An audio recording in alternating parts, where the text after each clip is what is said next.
Saul berumur sekian tahun ketika ia menjadi raja. 2 tahun ia memerintah atas Israel. Saul memilih 3.000 orang dari antara orang Israel, 2.000 orang bersama dia di Mikmas dan di pegunungan Betel, dan 1.000 orang bersama Yonatan di Gibea Benyamin. Selebihnya disuruh pulang ke kemah masing-masing. Yonatan memukul kalah pasukan pendudukan Filistin di Geba, dan hal ini terdengar oleh Filistin, sehingga Saul menyuruh meniup sangkakala di seluruh negeri agar orang Ibrani mendengarnya. Seluruh Israel mendengar bahwa Saul telah memukul Filistin, dan akibatnya Israel dibenci Filistin. Lalu rakyat dikerahkan mengikuti Saul ke Gilgal. Filistin mengumpulkan pasukan dengan 3.000 kereta, 6.000 pasukan berkuda, dan pasukan berjalan kaki sebanyak pasir di tepi laut, dan mereka berkemah di Mikmas. Orang Israel melihat diri mereka terjepit dan bersembunyi di gua,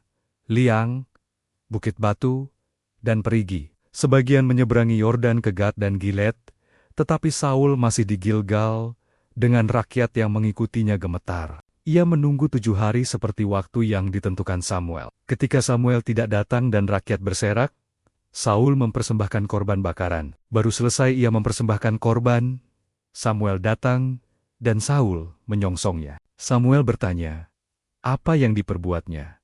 Dan Saul menjawab bahwa rakyat berserak. Samuel tidak datang tepat waktu, dan Filistin berkumpul di Mikmas, sehingga ia mempersembahkan korban demi memohon belas kasihan Tuhan. Samuel berkata bahwa Saul bodoh, karena tidak mengikuti perintah Tuhan. Seharusnya Tuhan mengokohkan kerajaannya selamanya. Tetapi kini, kerajaannya tidak tetap, karena Tuhan telah memilih orang lain yang berkenan di hatinya. Samuel pergi dari Gilgal ke Gibea Benyamin, sementara Saul memeriksa rakyatnya kira-kira 600 orang. Saul, Yonatan, dan rakyat tinggal di Geba Benyamin, sedangkan Filistin berkemah di Mikmas. Para penjara Filistin keluar dalam 3 gerombolan menuju Ofra ke daerah Shual, ke Betoron, dan ke lembah Zeboim, menuju padang gurun. Tidak ada tukang besi di Israel, karena Filistin melarang agar orang Ibrani tidak membuat pedang atau tombak, sehingga bangsa Israel harus mengasah alotelatnia kepada orang Filistin dengan biaya tertentu. Pada hari pertempuran itu, tidak ada pedang atau lembing pada rakyat yang bersama Saul dan Yonatan, kecuali pada mereka berdua. Pasukan pengawal Filistin keluar ke pelintasan gunung di Mikmas. Pada suatu hari Yonatan berkata kepada pembawa senjatanya untuk menyeberang ke pasukan pengawal Filistin, tetapi ia tidak memberitahukannya kepada Saul. Saul duduk di ujung Gibea, di bawah pohon. Delima di Migron bersama sekitar 600 orang, dan Ahia, anak Ahitub, saudara Ikabod, cucu Eli, imam Tuhan di Silo, memakai efod pada waktu itu. Namun rakyat tidak tahu Yonatan pergi. Di antara pelintasan bukit yang hendak diseberangi Yonatan, terdapat 2 ujung bukit batu. Satu bernama Bozez, dan satu bernama Sanai. Satu menghadap Mikmas, dan satu menghadap Geba. Yonatan berkata kepada pembawa senjatanya, bahwa mungkin Tuhan akan bertindak bagi mereka, karena bagi Tuhan tidak sukar menolong dengan banyak atau sedikit orang. Pembawa senjatanya setuju. Mereka memperlihatkan diri kepada pasukan pengawal Filistin, yang mengejek bahwa orang Ibrani keluar dari lubang persembunyian mereka. Ketika Filistin memanggil mereka naik, Yonatan berkata bahwa itu tanda bahwa Tuhan menyerahkan mereka ke tangan Israel. Yonatan merangkak naik diikuti pembawa senjatanya, dan membunuh kira-kira 20 orang dalam jarak setengah alur bajak, sehingga menimbulkan kegentaran besar di perkemahan Filistin dan gempa bumi yang merupakan kegentaran dari Allah. Para peninjau Saul melihat bahwa pasukan Filistin kacau balau. Saul memeriksa barisannya dan mendapati Yonatan serta pembawa senjatanya tidak ada. Ia memanggil Ahia untuk membawa efod, tetapi ketika keributan semakin besar ia berkata, "Biarlah Saul dan seluruh rakyat menuju pertempuran." Dan mereka melihat Filistin saling menikam. Orang Ibrani yang sebelumnya berpihak pada Filistin atau bersembunyi turut bergabung dengan Israel. Tuhan menyelamatkan Israel pada hari itu, dan pertempuran meluas sampai Betawen. Saul menyuruh rakyat mengucapkan sumpah kutuk, bahwa tidak seorang pun boleh makan sebelum ia membalas musuh, sehingga rakyat menjadi lelah. Mereka tiba di hutan, dan melihat madu, tetapi tidak seorang pun mengambilnya, karena takut pada sumpah. Yonatan, yang tidak mendengar sumpah itu, mencelupkan ujung tongkatnya ke madu, dan matanya menjadi terang. Rakyat memberitahu bahwa ayahnya mengutuk siapapun yang makan, dan Yonatan menilai ayahnya mencelakakan negeri, karena jika rakyat boleh makan, kekalahan atas Filistin akan lebih besar. Pada hari itu Israel memukul Filistin dari Mikmas sampai Ayalon, dan rakyat sangat letih. Mereka menyambar jarahan dan memakan daging dengan darahnya. Saul menegur mereka dan memerintahkan membawa hewan kepada dirinya untuk disembelih dengan benar. Malam itu mereka melakukannya, dan Saul mendirikan mezbah bagi Tuhan. Saul hendak mengejar Filistin pada malam itu, tetapi imam meminta mereka menghadap Tuhan.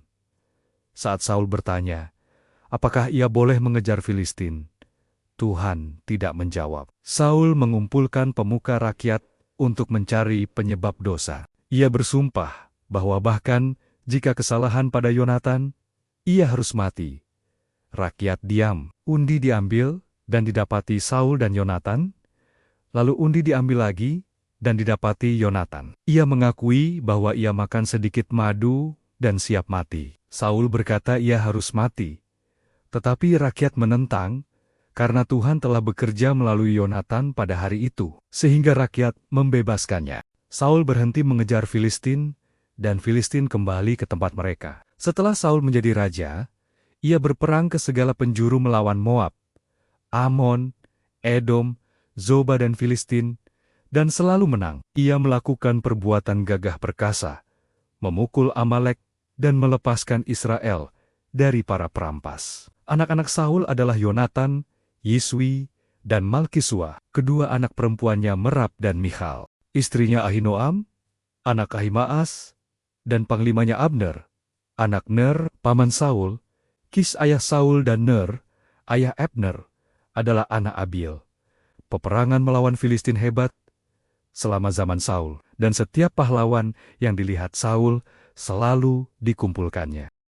Berkatalah Samuel kepada Saul, "Aku telah diutus oleh Tuhan untuk mengurapi engkau menjadi raja atas Israel, umatnya. Oleh sebab itu, dengarkanlah bunyi firman Tuhan. Beginilah firman Tuhan semesta alam. Aku akan membalas apa yang dilakukan orang Amalek kepada orang Israel. Karena orang Amalek mengaleng halanji mereka ketika orang Israel pergi dari Mesir, jadi pergilah sekarang, kalahkanlah orang Amalek, tumpaslah segala yang ada padanya, dan janganlah ada belas kasihan kepadanya. Bunuhlah semuanya, laki-laki maupun perempuan, kanak-kanak maupun anak-anak yang menyusu, lembu maupun domba, unta maupun keledai." Lalu Saul memanggil rakyat berkumpul dan memeriksa barisan mereka di Telaim. Ada 200.000 orang pasukan berjalan kaki dan 10.000 orang Yehuda. Setelah Saul sampai ke kota orang Amalek, disuruhnyalah orang-orang menghadang di lembah. Berkatalah Saul kepada orang Keni, "Berangkatlah, menjauhlah, pergilah dari tengah-tengah orang Amalek, supaya jangan kulenyapkan kamu bersama-sama dengan mereka. Bukankah kamu telah menunjukkan persahabatanmu kepada semua orang Israel ketika mereka pergi dari Mesir?" Sesudah itu, menjauhlah orang Keni dari tengga-tengga orang Amalek. Lalu Saul memukul kala orang Amalek, mulai dari Hawila sampai ke Syur, yang di sebelah timur Mesir. Egak, raja orang Amalek, ditangkapnya hidup-hidup, tetapi segenap rakyatnya ditumpasnya dengan mata pedang. Tetapi Saul dan rakyat itu menyelamatkan Agag dan kambing domba dan lembu-lembu yang terbaik, dan tambun, pula anak domba, dan segala yang berharga. Tidak mau mereka menumpas semuanya itu. Tetapi segala hewan yang tidak berharga dan yang buruk, itulah yang ditumpas mereka. Lalu datanglah firman Tuhan kepada Samuel, "Demikian, aku menyesal, karena aku telah menjadikan Saul raja, sebab ia telah berbalik daripada aku dan tidak melaksanakan firman-Ku, maka sakit hatilah." Samuel dan ia berseru-seru kepada Tuhan semalam-malaman. Lalu Samuel bangun pagi-pagi untuk bertemu dengan Saul, tetapi diberitahukan kepadanya demikian. Saul telah ke Karmel tadi, dan telah didirikannya baginya suatu tanda peringatan. Kemudian ia balik dan mengambil jurusan ke Gilgal. Ketika Samuel sampai kepada Saul, berkatalah Saul kepadanya, "Diberkatilah kiranya engkau oleh Tuhan. Aku telah melaksanakan firman Tuhan." Tetapi kata Samuel, "Kalau begitu apakah bunyi kambing domba yang sampai ke telingaku, dan bunyi lembu-lembu yang kudengar itu?" Jawab Saul, "Semuanya itu dibawa daripada orang Amalek, sebab rakyat menyelamatkan kambing domba dan lembu-lembu yang terbaik, dengan maksud untuk mempersembahkan korban kepada Tuhan, Allahmu. Tetapi selebihnya telah kami tumpas." Lalu berkatalah Samuel kepada Saul, "Sudahlah, aku akan memberitahukan kepadamu apa yang difirmankan Tuhan kepadaku tadi malam." Kata Saul kepadanya, "Katakanlah." Sesudah itu berkatalah Samuel, "Bukankah engkau, walaupun engkau kecil pada pemandanganmu sendiri, telah menjadi kepala atas suku-suku Israel, dan bukankah Tuhan telah mengurapi engkau menjadi raja atas Israel? Tuhan telah menyuruh engkau pergi dengan pesan.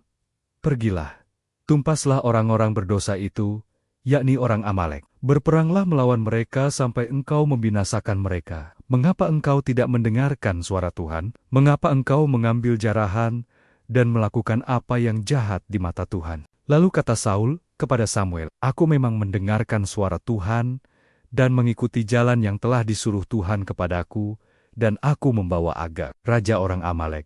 Tetapi orang Amalek itu sendiri telah kutumpas. Tetapi rakyat mengambil dari jarahan itu kambing domba dan lembu-lembu yang terbaik dari yang dikhususkan untuk ditumpas itu, untuk mempersembahkan korban kepada Tuhan, Allahmu, di Gilgal." Tetapi jawab Samuel, "Apakah Tuhan itu berkenan kepada korban bakaran dan korban sembelihan sama seperti kepada mendengarkan suara Tuhan? Sesungguhnya, mendengarkan lebih baik daripada korban sembelihan, memperhatikan lebih baik daripada lemak domba-domba jantan, sebab pendurhakaan adalah sama seperti dosa bertenung, dan kedegilan adalah sama seperti menyembah berhala dan terafim. Karena engkau telah menolak firman Tuhan, maka ia telah menolak engkau sebagai raja."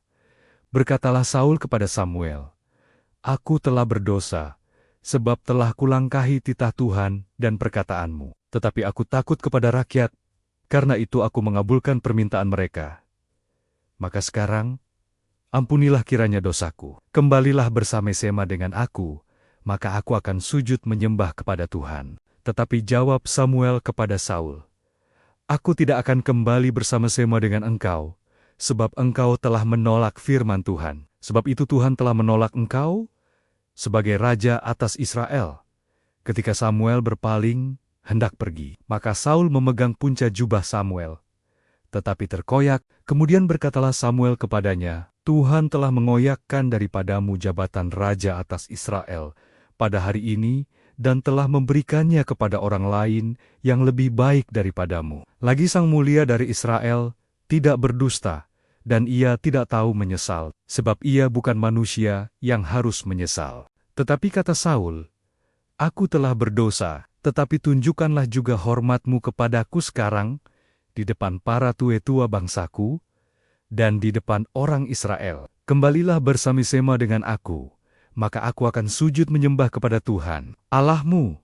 Sesudah itu kembalilah Samuel mengikuti Saul, dan Saul sujud menyembah kepada Tuhan.